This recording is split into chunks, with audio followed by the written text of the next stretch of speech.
So first of all, I'd like to say that the PI for this project is Andre Schleife, my advisor at the University of Illinois at Urbana-Champaign. And I'd also like to acknowledge the Blue Water Supercomputer and the DOE Insight Program for providing the computer time that makes this project possible. So the overall goal of this project is to develop a better understanding of the response of materials to ion irradiation. This has many applications in material science and engineering, 3 of which I'm showing on this slide as different focused beam techniques for imaging and processing materials. So the first example is the focused ion beam, which typically uses gallium ions. The second one is scanning electron microscopy, and finally helium ion microscopy. As you can see, these different types of charged particles experience different scattering processes within the sample, and this affects the types of applications they're suitable for, as well as their limitations and requirements. So for example, the focused ion beam is very good for micro and nano machining. However, it tends to produce rough amorphous surfaces.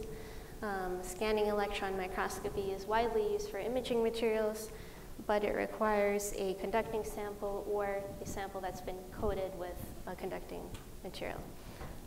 And finally, helium ion microscopy was relatively recently developed, and it can be used for both imaging and nanomachining on all types of samples, and it has ultra-high resolution and produces minimal sample damage. And that's because as a light ion, helium has these very long, straight trajectories. And so what we're trying to explain is how we get different responses from the material due to ion irradiation.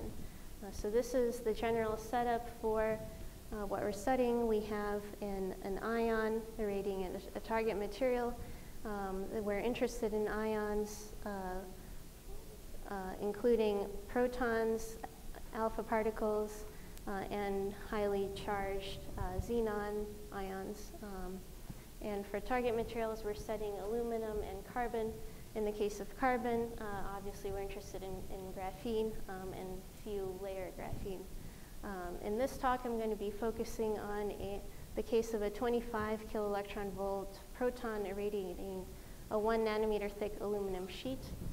We choose aluminum as the sample to start with because it's a fairly well-studied material in terms of its electronic response to radiation, and we hope to be able to validate our results against experiment. And we choose the proton to start with because we can use an analytical description of hydrogen to simplify some of the analysis methods I'll be talking about later. So what happens when a projectile impacts the material? So as a projectile traverses the material, we get secondary electron emission on both sides of the material, and we also get stopping power that mediates the transfer of energy between the material and the projectile. As the projectile exits the material continues to emit secondary electrons, and there is also charge transfer between the projectile and the material. So as I mentioned before, the type of ion, its charge, and its velocity, as well as the thickness of the material are all going to affect the electronic response of the system, and that's what we're trying to characterize. So there are several open questions. I'm showing here 2 plots from 2 different experimental studies. So the one on the left plots the secondary electron yield as a function of beam energy for proton-irradiated carbon, while the second one explores the relationship between energy transfer and charge transfer for a carbon nanomembrane irradiated with highly charged xenon ions. So the problem is, although there's an array of experiments studying these types of problems, they're all disjoint and study different aspects of this problem, while the relationship between all of these different quantities is not entirely clear.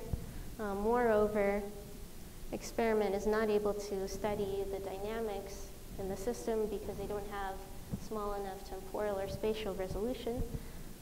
And finally, there hasn't yet been a systematic study of how secondary electron emission, charge transfer, and energy transfer depend on projectile velocity, charge, as well as the target thickness. So what we're doing is applying a first principles approach in order to answer these questions. Here's how our workflow looks. So we start by calculating the ground state of the target material using density functional theory. Then we evolve that ground state over time using time-dependent density functional theory. And finally, we analyze the time-dependent electron density that we get as a result of the simulations in order to extract the physical quantities we're interested in. So the reason we need blue waters for this project is really these first two steps. In order to get an accurate description of the dynamics, we need hundreds of atoms and thousands of electrons in our system. So to calculate the ground state for each simulation cell, we need about 25,000 node hours, and we need 50 gigabytes of storage to save the wave functions. Then for the time-dependent step, for the actual simulation, we need to model about 3 femtoseconds of real time, but we also need to use very small time steps, approximately 0.3 attoseconds, in order to reduce the integration error. So the time-dependent density functional theory requires about 15,000 node hours for each simulation, and we also periodically record the electron density. So we need about 400 of those files, which are 70 megabytes each. So we have a total of 30 gigabytes of data for each simulation. And then we want to study the dependence on all of these different parameters. And so a conservative number is 30 simulations that we would need in order to describe this dependence. So in total, this requires about 700,000 node hours and 2 terabytes of data. So this is why we need supercomputing resources. But this last step, even though it's not very computationally intensive, we've actually found it quite challenging to develop methods to analyze this time-dependent electron density and extract the physical quantities from it. So that's what I'm talking about later on. But first, I wanted to give an overview of the methods we're using. So probably most people in the audience are familiar with density functional theory, but for anyone who isn't, density functional theory basically formulates many-body quantum physics in terms of the electron density, which is a sum of single electron orbitals weighted by their occupations. And then the Hamiltonian is expressed as a function of the electron density. It has 4 terms. So first, the kinetic energy of the electrons, then the external potential due to the nuclei in the system, the Hartree potential, which gives the Coulomb interaction between electrons, and finally the exchange correlation potential, which is a quantum correction to the electron-electron interaction. What this boils down to is an eigenvalue that is solved self-consistently. So the orbitals are eigenstates of the Hamiltonian, which depends on the electron density, which in turn depends on the orbitals. So the time-dependent version of this looks like this. So now the orbitals and the electron density depend on time, and the Hamiltonian also has an explicit time dependence through the external potential, and that's because we have our moving projectile, which creates a time-dependent potential from the nuclei. And then, so Like I said before, we start the time-dependent study from the ground state of the target material, and then we evolve the system in time by integrating this equation. For any experts in the room, we use the plane wave cases. For the orbitals, we use an LVA exchange correlation potential, and we use the fourth order Runge-Kutta integrator. I'd like to note here that the choice of integrator is actually really important because it determines, it's the most computationally expensive step in the algorithm, and it also determines the accuracy of the result. So we are currently considering an alternative integrator, the enforced time reversal symmetry integrator. But today, all the results I'm showing use fourth order Runge-Kutta. Okay, so the code we're using is a QBall branch of the QBox. It's available on GitHub, and it's been shown to have strong scaling on blue waters, up to tens of thousands or even hundreds of thousands of nodes. Like I said before, one of the biggest challenges we faced is being able to analyze the electron density in order to extract physical quantities. So one of the physical quantities that we get from the electron density is the secondary electron yield, which is the number of electrons emitted outside of the material. So in this image, you see a snapshot of the electron density after the projectile has exited the material. So the aluminum sheet is over here, and we see a secondary electron distribution on either side. So one of the challenges here is that we have periodic boundary conditions. So after a finite amount of time, the two secondary electron distributions on either side are going to merge in the middle. So this means that we need to have very long simulation cells so that we're able to capture enough physical information before that merge happens. But at the same time, really long simulations in these really large supercells accumulate a significant amount of integration error. And so we need to account for that too. What we end up doing is we start by integrating the electron density outside of the target material. So this plot shows the total number of secondary electrons over time for 5 different supercell sizes. And then we subtract a time-dependent integration error that we get from simulations with all of the same parameters except without a projectile. So when we subtract that, we get these solid lines, and we now see much better convergence as you increase the cell size. However, the physical quantity of interest would be the secondary electron yield for an infinite cell where we have no merge. And so what we do is we look at the number of secondary electrons at the merge time as a function of the cell size. And we fit that data to a function that looks like this to extrapolate the number of secondary electrons for an infinite cell size. So in this case, we find about 3.1 electrons, and by using different subsets of this data, we can get an error bar on that number. We can do the exact same thing to get the number of secondary electrons on the entrance and exit sides, and that's the result. So the second quantity that we get from the electron density is the projectile charge. And we do that both inside of the target and after the projectile has exited the target.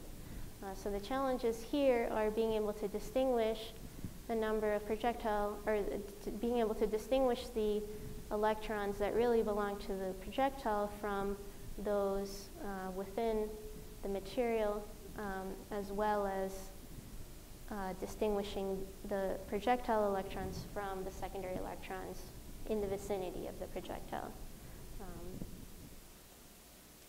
So when the projectile is inside of the target, we use a charge partitioning method called DDEC6. So what that basically does is it compares the electron density to a set of atomic references, and then it assigns portions of the electron density to each nucleus. So this is only valid before we have a significant amount of secondary electrons emitted, because the secondary electrons don't really belong to any of the nuclei. So the results for the number of projectile electrons is shown by the blue curve, and we can compare that to the stopping power that the projectile experiences as it traverses the material, and that's given just by the derivative of the total energy in the system. So you can see several features here. The peaks and valleys correspond to the atomic structure of the target material, and the solid line is a running average of the instantaneous charge and stopping power, respectively. So we're currently working on explaining the relationship between these two quantities. When the projectile is outside of the target, we have to use a different method, and what we do there is a hydrogen orbital analysis. So we integrate the electron density in spherical shells centered on the projectile, and when we do that, we get the red points here, and then we fit that to a linear combination of hydrogen orbitals and uniform density. So those are the gray dashed lines. And the green line shows the fit that we get when we fit our simulation data to a combination of the 1s orbital and a uniform density. So you can see that we get a pretty good fit, and in this case, we find that there are about 0.2 1s electrons. If we add in the 2s orbital, we get an even better fit, but the total number of electrons around the projectile is about the same, and moreover, the number of 2s electrons is much smaller than 1s, and so we conclude that any higher energy orbitals would have an even lower occupation, and we can neglect them.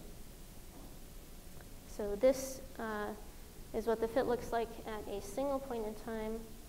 When we repeat that over the entire range of our simulation, this is what we get. So the solid lines represent the number of 1s electrons over time for 6 different cell sizes. The dashed lines show the 2s electrons, and these lines show the sum of 1s and 2s. So you see these oscillations here. We interpret that as representing a superposition of 1s and 2s states. And the frequency of those oscillations matches fairly well with the theoretical oscillation frequency. So to summarize, so far we've been able to overcome finite size effects in calculating the secondary electron yield by using long supercells, subtracting integration error obtained from simulations without a projectile, and then extrapolating the convergent value using data from a range of cell sizes.